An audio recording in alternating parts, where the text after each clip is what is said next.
to my YouTube channel. A lot of people in my journey as a business immigration lawyer, I have experienced that people ask this common question, that what are the things that I should look out for when I am actually buying a business in Canada. It's very difficult, believe you me, when you are outside Canada and wanting to buy a business in Canada. So there's a lot of things that you should look into. There's a huge checklist which now we are going to go through in this video.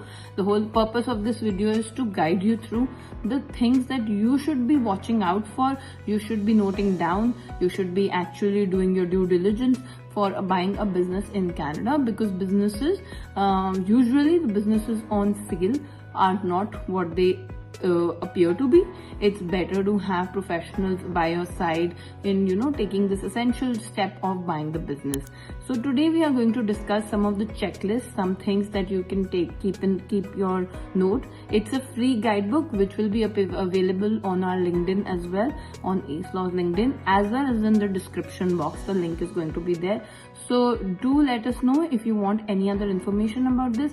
But for me, I try my best to guide you through, give you a real insight, and if it is helpful, do like and subscribe to my YouTube channel. So while buying a business, as I said, there are certain things that you have to take care, and today we have our guidebook which is specifically going to guide you on buying a business, and it is called a checklist of that.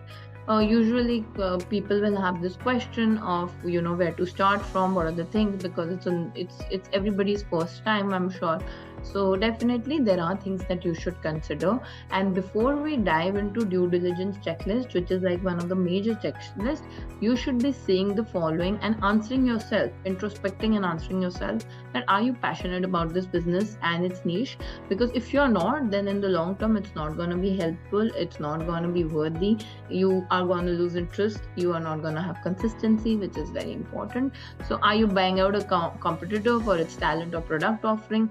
Does it fit with your personal lifestyle and financial goals? Very important. In fact, all the franchisees, when you go to buy a franchisee in Canada, usually they will have this top question with you, and this is where I get the information from, that when we have done deals of franchises, we know that franchisers particularly ask this question: what are the pros and cons of purchasing this specific business?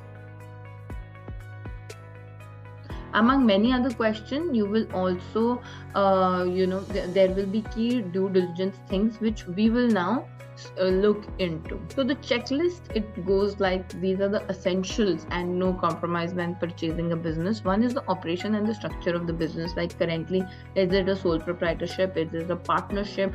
What are the reasons of selling, etc., right?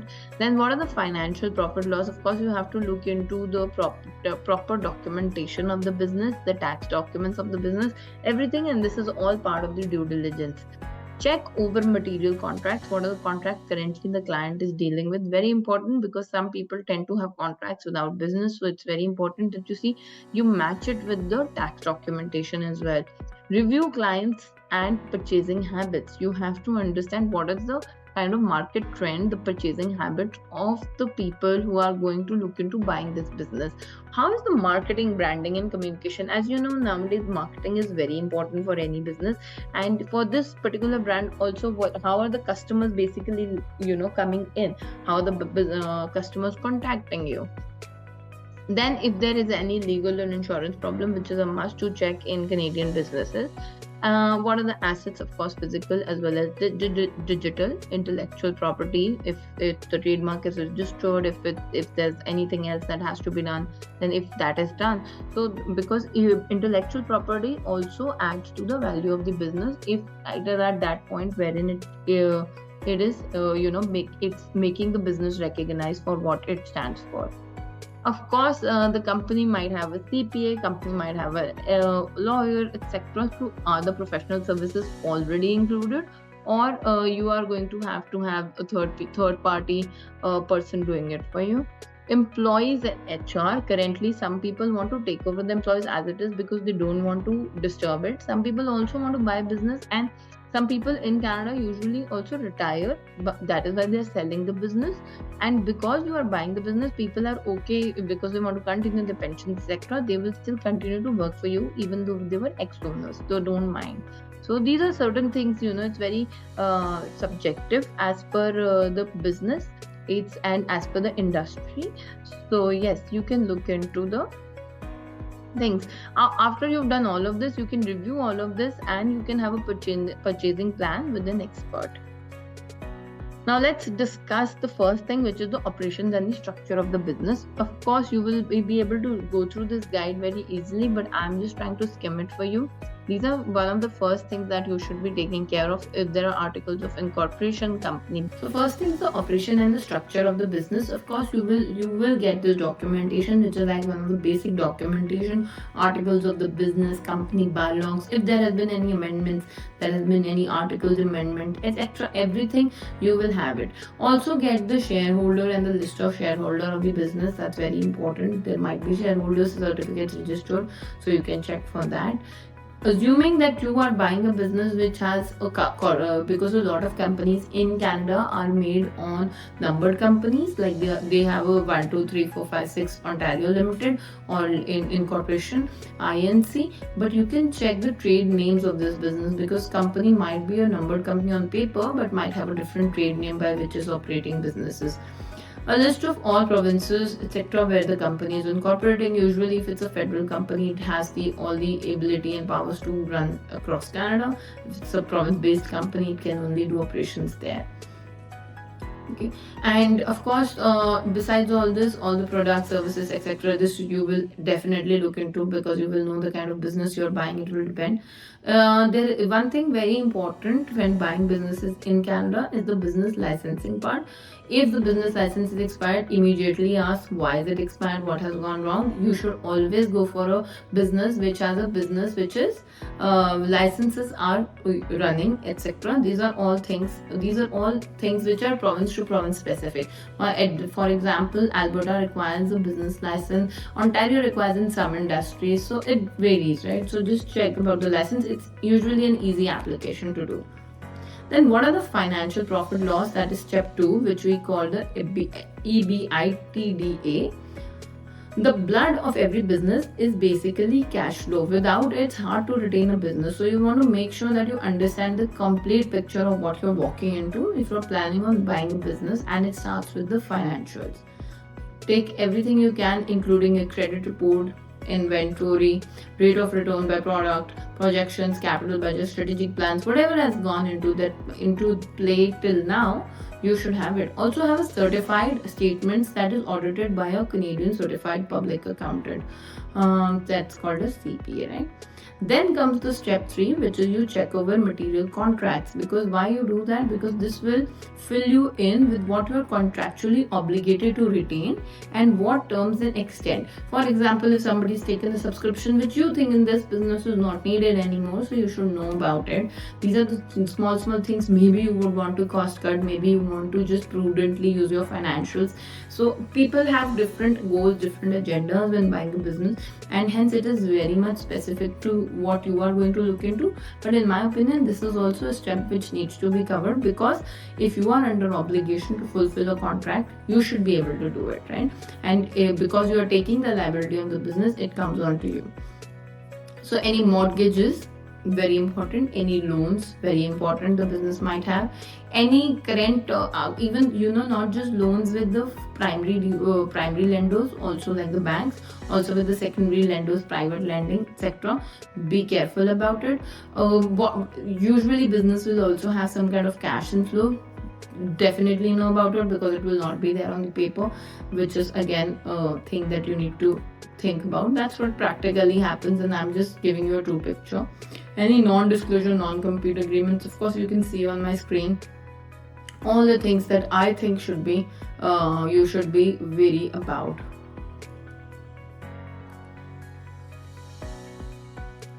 Let's come now to review clients and purchasing habits. It's important to know that what you're purchasing actually has ongoing sales and recurring clientele. Now see, if it's a food chain, for example, if it's good, the people are working nicely, the food taste is consistent. In food industry, you look for consistency because you want recurring client, and of course you also need to know the location of the business sector. ये तो एक factors है ना जो आपने ध्यान रखना ही रखना है जब आपने business back करना है, because आपको समझ आ जाएगा कि क्लाइंटेल किस तरह की है. I have seen bakeries working in bakeries working in downtown, usually if it's this thing, any of these cities downtown. And I have also seen them not doing well in a very busy plaza. So it depends actually कि आप कौन सा business कहाँ कर रहे हो, आपका clientele कैसा है, आपके previous owners कैसे थे, how their repo is built with the clients, were they very good, for example, were they very good when they used to meet clients. Then people have loyalty to a brand, and that's why they come back to it. So yeah, so as you can see in my screen, what is the frequency of the purchases, what is the churn rate, what large accounts churned, and what were the reasons, are there any unfilled orders, and are there any loyalty programs for clients? Now, all this is just what standardized franchises also ask, what standardized business also do. Businessmen would definitely know about this, but I'm just giving you some of the things which, in my experience, I have seen that this happens, and this is something that you should be careful about. Especially if it's better. I always suggest it's better if you're inside Canada while buying a business. But even if you're outside Canada, then all this becomes more important for you. Let's come to point 5, which is marketing, branding, communication, and publicity. It is the backbone of any business right now, because it shows that you have the ability to gain and retain the customers. Therefore, marketing, communication, etc. should be carefully reviewed, because you will know the potential growth as well when buying a business. Nowadays, a lot of startups, etc., they have a value added to the social media accounts, because that is one of the things that the company has worked on. So I wouldn't go into every point. You can go through this, even download the guidebook. But still, I would definitely tell you the main things. Is there a developed brand? Do they have brand guidelines? Brand guidelines means, do they have a color scheme which with their logo is working?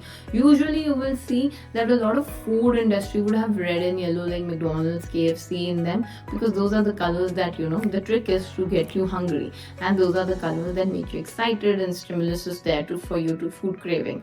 So these are the things with brand guidelines. Well, a marketer would be definitely a better person to tell you all of this. But if you're buying an existing business, pretty much they would have worked on the brand guideline if it is worthy of what they're selling it for. So that is why franchisees, they come into play, because they have a very standardized brand, they have very standardized marketing, etc. So yes, what is the do they have social media properties, how active are they, what is their following, how important it has become, even though we don't know about it, but we have to with time grow.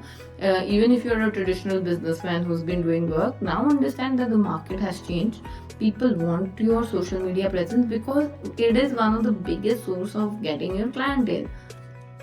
How big is the email subscriber list, which I don't think is usually important for every business, but for very less business, usually service-based industries will have email subscriber if they're selling something which is service professional based. What is their current promotion and marketing strategy? Have they published or featured in any media? Any legal or insurance problem, which is a very overly looked step, but very important, ensuring that everything is boarded legally, paperwork is in place, and there isn't any current or prior litigation that can threaten the future operations of the business. So any pending litigation, who represent the company, because there are businesses which are by default, because it's a trade, it's a part of the trade that you get into some kind of litigation, either the seller buyer conflict, either seller customer conflict, something can go wrong. It's after all business, and no business is superbly perfect. It's just how much you put in it, the effort you put in it, and the results are thereafter. So any business, maybe it has litigation, maybe a lot of big companies have a lot of ongoing litigation, and they have in-house legal departments. That is why. So you need to check all of this. It's not a red flag, but it is definitely something you should be wary about. Now, assets, physical and digital. What are the digital assets, such as website, domain name? Very important. All these are now your basic assets which come into play. The real estate, including offices, warehouse, leases, title deeds, mortgages, fixed assets, company vehicles, sales and purchase of major capital equipment, for example, furniture, TV, etc. in the office, whatever it may be, right? So all these are, of course, this is standard. Intellectual property rights, as I said, if you have an operating name which is different and you don't want the goodwill to be jeopardized in future, maybe the company already has a trademark which is making it distinctive. So intellectual property, I always say, is one of the overlooked and ignored part of the business. But believe me, when you actually read cases because of which your business could be grossly affected, you would want to consider this as good as the point above, the 7th point of assets, because intellectual property is protecting your market identity. And nowadays, because there has been so many people trying to, competition is so much that people try to compete with each other in business. Even in one of my reels, I recently spoke about Tim Hortons getting some kind of similar name and then being able to sell it in Korea. Like, it was a long case, long battle. But then when such businesses like Tim Hortons was affected, then you have to imagine that this is a very this can get very gruesome. So it's very important to have any details of all the things that you have on plate and what you're going to go for in future. Then we have professional services. Of course, you cannot forget your lawyers. They are the people who guide you through, like I'm guiding you through with basic insight. But of course, I'm not giving you a very detailed review on this because I cannot know what kind of business. It's very industry specific, again I say. But in my mind, I know that if somebody is buying a business, there are certain key things which people have red flags, which I know can go wrong in future, which you in your experience might have seen. So there are certain things on basis on which generalize I'm talking. But of course, law firms and legal representatives, very very important. Non-negotiable accounting firms, bookkeepers, marketing agencies, जिससे भी आप उस time सलाह ले सको, advice ले सको, even if it's paid advice, it should be taken. Due diligence should be done, because later you are not just buying the business, that capital investment that is going into it, the ongoing expense is something that will pinch you. So believe me, this money saved will not be helpful in the long run.